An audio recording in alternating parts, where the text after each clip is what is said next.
Now we're going to create an offset, and right now I'm just going to do this operation, and then later I'll explain in a little more detail what this value actually means. But this is an offset that YOLOv5 creates to perform better predictions. So the new grid will actually be offsetted by negative 0.5. So every value will have 0.5 subtracted to it. So let me run this first.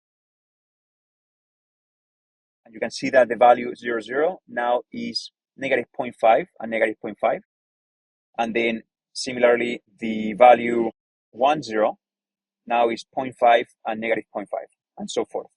So as you can imagine, the last value will be, instead of 19 by 19 before, will be 18.5 in the x dimension and 18.5 in the y dimension. Now, if we plot this offset grid, this is what we obtain. I personally like the visualization of the original one and then just understand the offset, but we'll cover it later.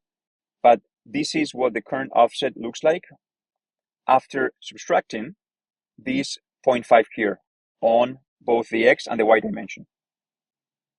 So we can run that. And these are the values of our grid, same as in our collab. Now, stride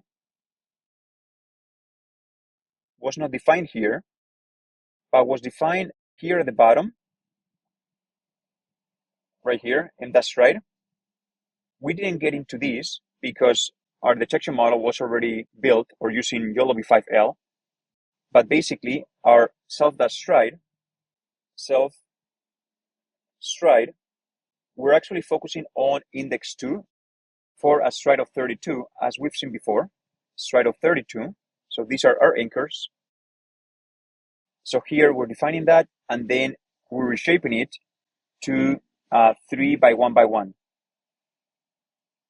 And this is going to allow us to do broadcasting, as we're going to see in just a moment. Now, anchors, you can see they're also not defined here.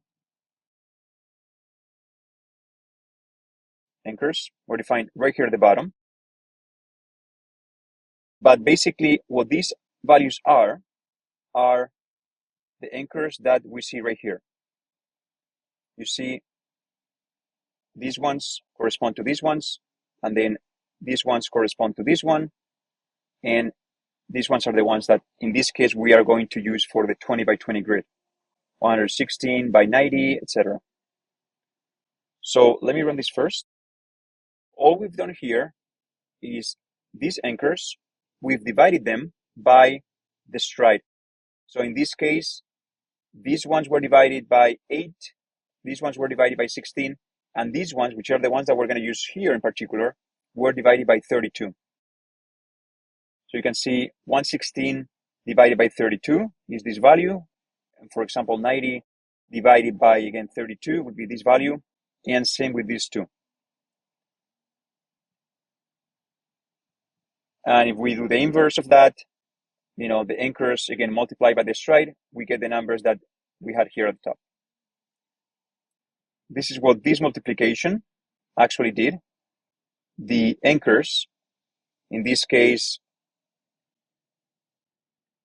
the anchors were multiplied by the stride. So these decimal values were multiplied by the stride. And given that these values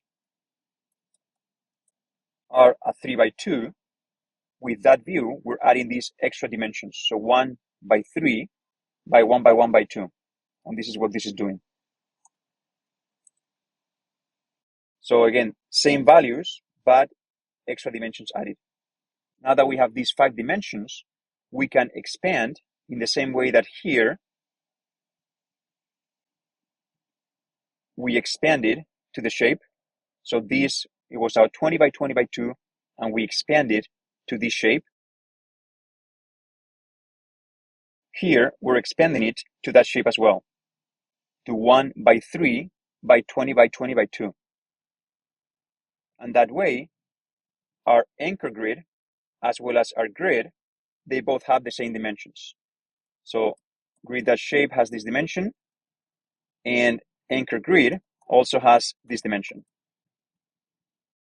And if we print the values here, this is what we're going to save, grid and anchor grid,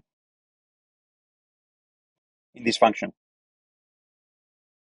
So when I run that, and now return grid and anchor, then we'll come back here to this make grid output. And the moment I run that, you can see self.grid, this value will be overwritten by what we just calculated, and then anchor grid, this value will be also overwritten. So let me run that, and then 2, and then grid right here with these new values.